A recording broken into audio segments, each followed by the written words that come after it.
Mixed martial arts are dangerous enough without unnecessary risks, and after what happened at UFC Fight Night earlier this evening, there's really no excuse for not changing these gloves. Welcome back, everybody. I'm Dr. Brian Sutterer, and this is your #1 source for learning about the unique medical side of the world of sports. Belal Muhammed suffered this just absolutely horrific eye poke earlier this evening from Leon Edwards, and by all accounts, this certainly appeared accidental, but nonetheless could be really damaging to Muhammed. We'll take a look at what happened and talk about the possible injuries, and then bring up this question of what the UFC needs to do about this. As always, if you enjoy learning about this unique side of sports, please consider subscribing to the channel, and let's get started. So here's the poke in the second round. Leon Edwards is, of course, going here for this kick, and of course has his hand down, fingers pointed straight out, and you can see here it basically goes right into that right eye of Muhammad. On this view, it's hard to see exactly which fingers. It looks like initially it was probably his pointer or middle finger that got Muhammad in the eye, but then as it continued through, his thumb actually also looked like it made some contact with Muhammad's eye as well. Top down view here, same sort of thing. Again, we can see Edwards' left hand here. Again, looks more like that index finger that's going directly into Muhammad's eye. And then as his momentum kind of continues through, we can see that it looks like his thumb also catches Muhammad's eye. So this was like a double blow in terms of an eye poke. Right away, Muhammad was in serious pain, and you could hear when the doc came over to examine him, he asked how his vision was, if his vision was blurry. And basically once Muhammad said, "I can't see anything," that's when they knew that they were going to call a fight. Now, right away, we saw the swelling and we saw some bleeding from Muhammad's right eye, which of course made us worried about how severe this was. You can actually see where he's got a cut in that lower portion of the eyelid. And so then we have this shot that actually captures exactly kind of when that happened. Edwards' finger basically was hooked onto Muhammad's eyelid down there, pulling it forward, and then as he kind of came across, caused that tear and caused that bleeding and swelling. It's wild here. You can actually see Muhammad's eyeball kind of in this shot. And while here it doesn't look like it's being poked, there's enough forward momentum there that I'm sure it was poked before this. And what we're seeing here is really just kind of the end result as Edwards' hand was following through. This is a cross section of our eye, and I want to walk through the different structures to talk about what could be injured here with Muhammad. The first thing that we're going to think about is the first structure we run into, which is the cornea of the eye. It's this outermost kind of clear protective layering that sits on the outside of the eye. With any sort of contact, whether it's from a finger, a nail, a piece of a glove, dirt, you can get scratching of those cells in the cornea that can cause a corneal abrasion. These can be extremely painful and debilitating for such a mild looking injury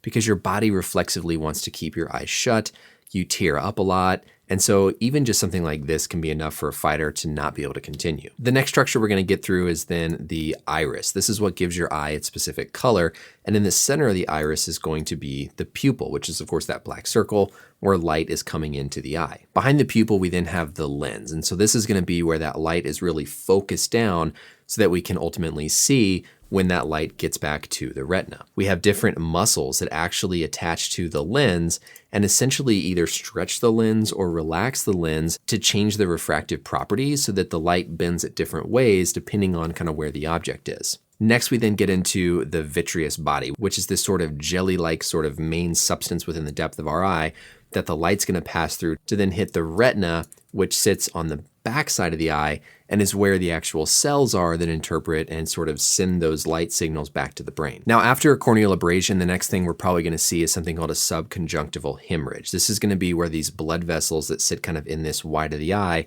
can become torn or damaged and bleed, causing you to have these kind of white spots in that wide of your eye. The next thing to think about is something called a hyphema, which is where blood actually accumulates in this front chamber of the eye and can accumulate enough to the point where it can actually block off the pupil so that you can't see. It can make the pressure go up in the eye and can actually be a pretty severe thing. You can then develop hemorrhaging in this actual kind of vitreous, kind of jelly-like substance within the sort of meat of the eyeball.